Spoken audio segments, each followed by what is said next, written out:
Hello दोस्तों, मैं रंजन स्वागत करता हूं आपका अपने इस यूट्यूब चैनल आरकेपी कोचिंग सेंटर पर। दोस्तों, आज के इस वीडियो में हम सीखने वाले हैं ट्रांसलेशन का एक्सरसाइज 3 इज एम आर का यूज। दोस्तों, यहां पे एक्सरसाइज 3 है, तो इसमें हम सीखने वाले हैं इज एम आर का यूज। इज एम आर को दोस्तों वर्ब टू बी भी कहा जाता है।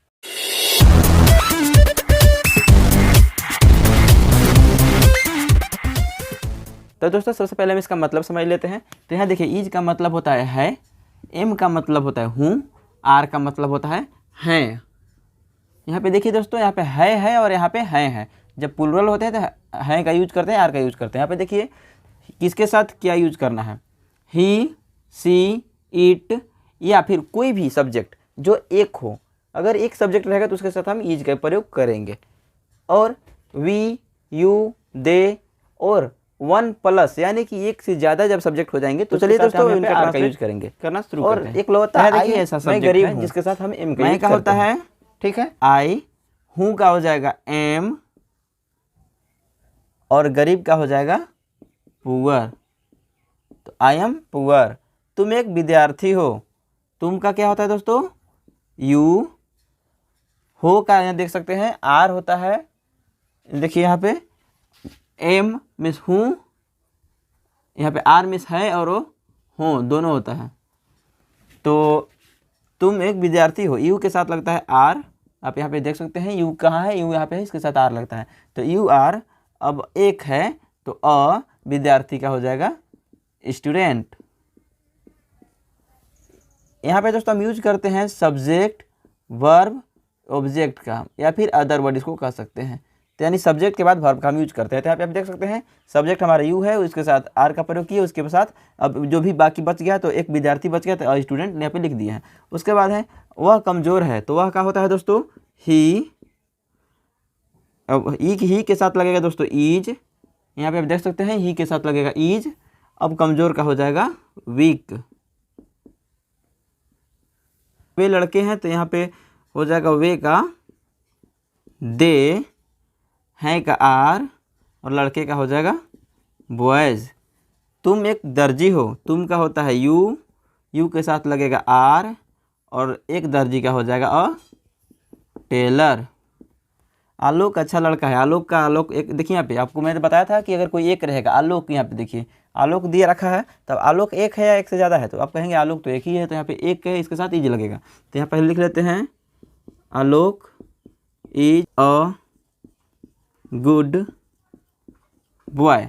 यहाँ पे देखिए दोस्तों लड़का है, इसको हम गिन सकते हैं नहीं गिन सकते हैं, गिन सकते हैं। तो यहाँ पे ए अगर एक नहीं भी दिया है तो भी यहाँ पे ए का यूज होगा। तो आलोक इज अ गुड बॉय। तो यहाँ पे आरती सुंदर लड़की है, तो आरती इज अ ब्यूटीफुल गर्ल। तुम खिलाड़ी हो, तुम का हो जाएगा यू, यू के साथ लगेगा आर। खिलाड़ी का होता है प्लेयर, लेकिन एक खिलाड़ी को हम गिन सकते हैं तो अ प्लेयर लिखेंगे। आर्टिकल पढ़ेंगे दोस्तों तो आप अच्छे से समझ जाएंगे। यहाँ पे ए क्यों लग रहा है आपको वैसे ही बता दिया कि अगर आप इसको गिन सकते हैं खिलाड़ी या खिलाड़ी को आप गिन सकते हो, 1 2 3 ऐसे गिन सकते हो तो यहाँ पे ए लगेगा। तो मैं एक शिक्षक हूँ, तो यहाँ पे आई के साथ लगता है एम, इकलौता आई है जिसके साथ एम लगता है, तो आई एम। अब शिक्षक का हो जाएगा टीचर। वह दयालु है, वह का होता है ही। अब दयालु का हो जाएगा, ही के साथ लगेगा ईज। अब दयालु का हो जाएगा काइंड। प्रकाश सीधा लड़का है, प्रकाश। यहाँ पे आप देख सकते हैं एक ही सब्जेक्ट है, एक ही नाउन है, तो प्रकाश के साथ लगेगा ईज। सीधा लड़का का हो जाएगा जेंटल बॉय। राधा लालची है, तो यहाँ पे राधा हो जाएगा राधा इज ग्रीडी। तो यहाँ पे एडजेक्टिव है इसलिए हम यहाँ पे ए का प्रयोग नहीं कर रहे हैं। अगर नाउन होता तो हम पे नाउन को अगर हम गिन सकते तो यहाँ पे इसका प्रयोग करते, लेकिन राधा नाउन तो शुरू में ही आ गया है। यहाँ पे जैसे जेंटल बॉय था तो ये भी क्या था, नाउन था, इसलिए हम यहाँ पे ए लगा रहे थे। अब यहाँ पे देखिए महेंद्र बुद्धिमान है, महेंद्र इज, सॉरी दोस्तों यहाँ पे महेंद्र, यहाँ पे बुद्धिमान था, बुद्धिमान का होता है इंटेलिजेंट, या वाइज का भी यूज कर सकते हैं। तो हम ईमानदार है, का हो जाएगा वी आर ऑनेस्ट। आम मीठा है, तो आम का हो जाएगा दोस्तों द मैंगो, द मैंगो।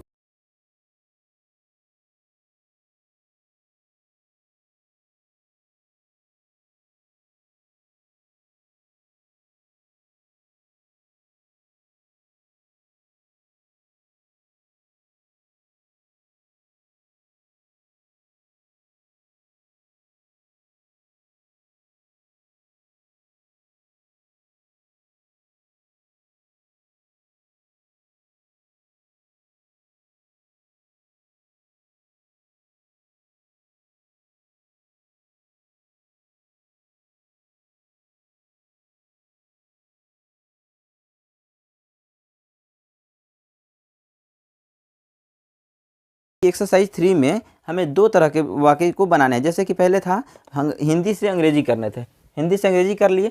अब एक दिया हुआ है कि रिक्त स्थानों की पूर्ति ईज एम आर से करें, तो हम ईज एम आर का यूज करेंगे। कहाँ पे ईज का यूज होगा, कहाँ पे एम का, कहाँ पे आर का, तो इस तरह से हम सही यूज करेंगे। तो चलिए मैं इसको इरेज कर लेता हूँ, उसके बाद बताता हूँ किस तरह से होगा।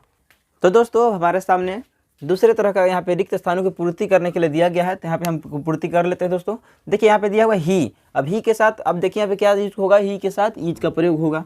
तो यहाँ पे लिख दीजिए ही इज। अब यहाँ पे अ गुड टीचर, यानी कि he is a good teacher, वह एक अच्छा शिक्षक है। तो विनय के साथ क्या लगेगा, विनय एक नाम है यहाँ पे देखिए, तो इसके साथ लगेगा इज, और जेंटल बॉय इसके साथ हो जाएगा। फिर दे, तो दे के साथ क्या लगेगा, यहाँ पे देखिए दे के साथ आर लगता है, तो यहाँ पे लगा दीजिए दे आर पुअर। अब यहाँ पे है दिस, दिस के साथ क्या लगता है, तो दिस के साथ आपको पता है कि ईज का प्रयोग होता है। मैंने आपको पहला जो वीडियो था उसमें बता रखा है कि दिस के साथ ईज का प्रयोग होता है। तो दिस इज अ पेन हो गया। फिर आलोक एंड अतुल, अब आपको यहाँ पे ध्यान देना है, आलोक एंड अतुल दो नाम है दोस्तों। यहाँ पे अब ध्यान दीजिए, आलोक एक अलग नाम है और अतुल एक अलग नाम है, तो दोनों को जोड़ा गया एंड से। तो यहाँ पे कहेंगे कि आलोक एंड अतुल, यानी कि दो नाम है, तो दो नाम के साथ हम क्या बताएं, एक से ज़्यादा हो गया, यहाँ पे आर का प्रयोग होगा। इन द सेम क्लास हो गया। फिर दीज, फिर दीज के साथ क्या लगता है दोस्तों, मैंने बताया था कि दीज का प्रयोग नज़दीक के चीज़ों के लिए और एक से ज़्यादा चीज़ों के लिए होता है। तो यहाँ पे दीज है तो एक से ज़्यादा है, इसके साथ आर का प्रयोग होता है। तो दीज आर डॉग्स, ये कुत्ते हैं। उसके बाद आता है आपका वी के साथ, वी के साथ वहाँ पे आप देखिए आर का यूज किया गया है। इसके बाद है सी, सी के साथ, सी सिंगुलर है इसलिए यहाँ पे थर्ड पर्सन सिंगुलर है, इसलिए इसके साथ यहाँ पे ईज का प्रयोग होगा। ईज के साथ ईज का प्रयोग, दे के साथ आर का प्रयोग। अब इसका मतलब बता देता हूँ दोस्तों, he is a good teacher, वह एक अच्छा शिक्षक है। विनय इज अ जेंटल बॉय, विनय एक सीधा लड़का है। दे आर पुअर, वे गरीब हैं। दिस इज अ पेन, यह एक कलम है। Alok and Atul are in the same class, Alok और अतुल एक ही कक्षा में है, यानी कि उसी क्लास में है। दीज आर डॉग्स, एक कुत्ते हैं। वी आर फ्रेंड्स, हम दोस्त हैं। सी इज अ गर्ल, वह एक लड़की है। इट इज योर पेन, यह तुम्हारी कलम है। They are farmers, they are farmers, वे किसान हैं। तो दोस्तों आज की इस वीडियो में हमने सीखा एक्सरसाइज 3 इज एम आर का प्रयोग। तो दोस्तों उम्मीद करता हूँ कि वीडियो आपको पसंद आया होगा। अगर वीडियो पसंद आया हो तो वीडियो को लाइक कीजिएगा, अपने दोस्तों में शेयर कीजिएगा, और ऐसे ही नई इन्फॉर्मेटिव वीडियो के लिए हमारे चैनल को सब्सक्राइब करके बेल आइकन को प्रेस जरूर कीजिएगा। धन्यवाद दोस्तों।